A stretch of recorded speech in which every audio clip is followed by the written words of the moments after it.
OVC Insider. I'm Patrick. And I'm Olivia. Be sure to check us out on Facebook and Twitter, where you'll find everything you need to know on what's going on in the OVC.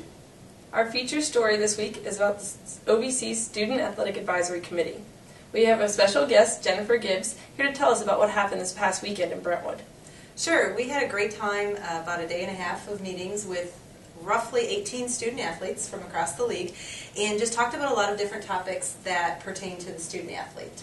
So it was really neat to hear their thoughts and opinions on items such as legislation. We reviewed key proposals that are in the current NCAA legislative cycle. We also talked about long-term agenda items that the committee wants to focus on and really do some work on as they go through the year. Some of those items included sportsmanship and drumming up more tradition and support for athletics on campus and within the league. So it'll be really interesting to see what they come up with over the next couple of months. But they'll continue to meet via teleconference as we go through the next academic year, and so it'll be interesting to see what they come up with.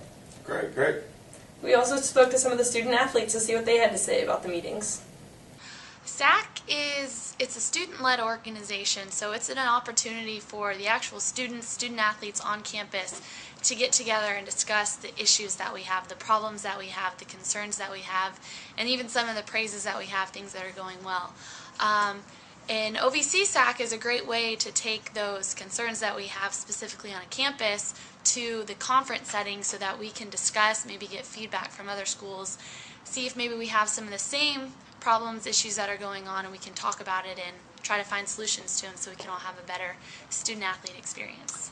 SAC is really important. It's on your campus. SAC runs and helps the student athletes. So we're the voice for student athletes. So that's really important, and you don't realize how important that is. And I feel like when I came here and took my time to come here, we're the voice for the OVC student athletes. So I'm not just the voice for Tennessee Tech. I'm the voice for OVC as well. So that's pretty amazing how our opinion really does matter, and it further goes on to NCAA, and we actually can change legislation, which is a big thing we do here, is talk about legislation and proposals, and we get to vote on it. And so what matters to us as a regular student athlete from Tennessee Tech can help improve a student athlete at the University of Tennessee. So our opinion really does matter, and I feel like SAC has definitely broadened my horizon and opportunities to be an impact not only on my campus but throughout the whole athletic community. I like it. I like the challenge.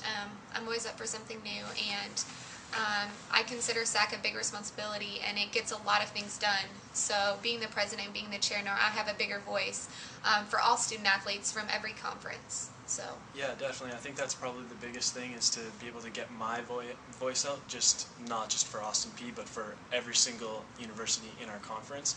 And we also get to hear what they have to say too. It's not just all about what Austin P wants. It's what everybody wants. So we're trying to make a group effort to make things work here.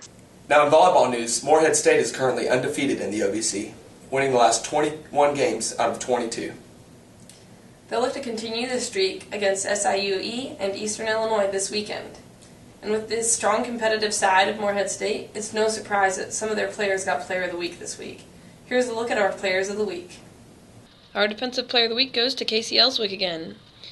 UT Martin's Casey Ellswick earned her 5th straight Defensive Player of the Week honor.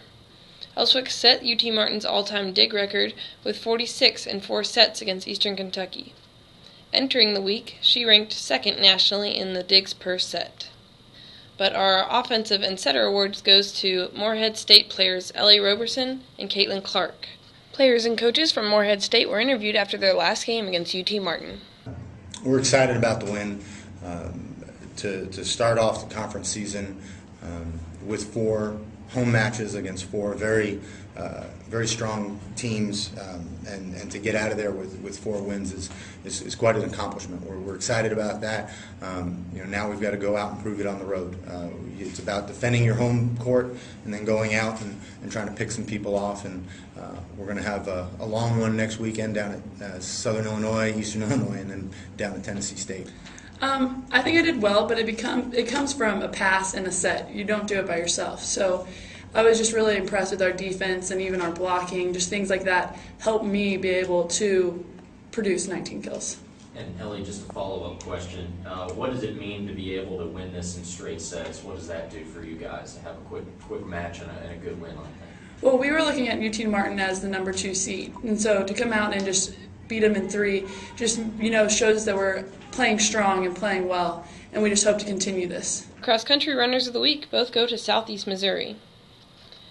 After they both had a strong performance, we still have EKU moving up a spot in national polls to number 26.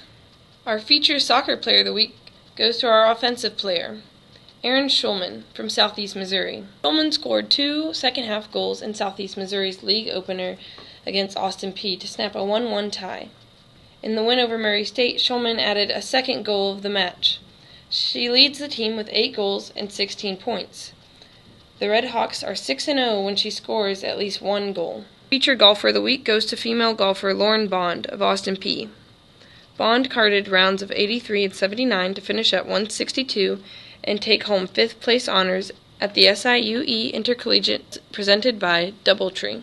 Her final round score of 79 in tough playing conditions on Tuesday helped the Lady Govs finish 2nd overall. And for our football players of the week, the featured player goes to our newcomer, Washawn Ely from Jacksonville State. Ely, a transfer from Georgia, rushed for a season high of 155 yards on 24 carries. Thanks for watching this week's OVC Insider. Be sure to check us out next week and to follow us on Facebook and Twitter. And next week, we're going to have a feature story on the Sergeant York Trophy. It's a prized possession among Tennessee OVC schools. They're going to start their first weekend of competition this weekend, so we'll see the results and more. Stay classy, OVC.